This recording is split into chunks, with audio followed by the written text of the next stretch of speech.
Defenders of Ardania is a tower defense game with a twist.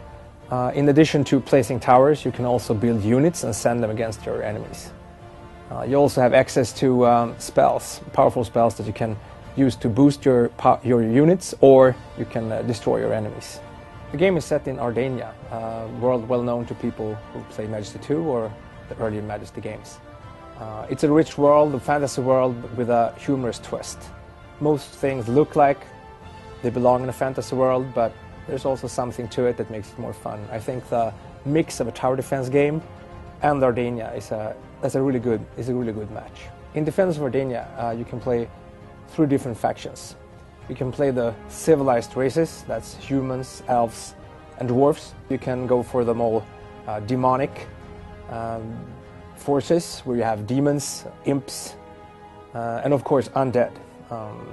Maybe you want to go for the monstrous hordes instead. Then you have dragons, minotaurs, and ratmen at your disposal. So I think there's something there for everybody.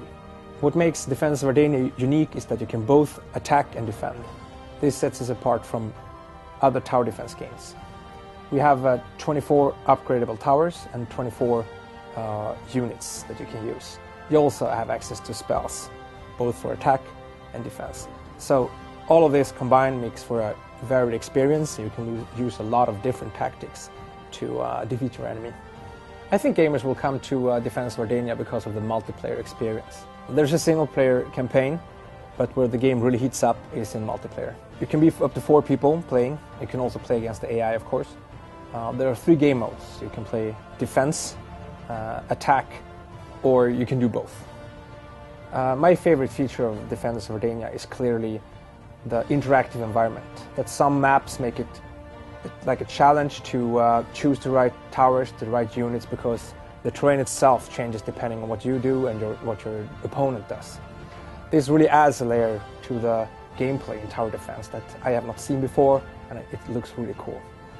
Defenders of Ardania is being developed for 4 platforms: PC, XBLA, PSN, and iPad. With these new platforms, I think gamers will find new ways into Ardania, new things to explore, and of course meet their friends there and kill them.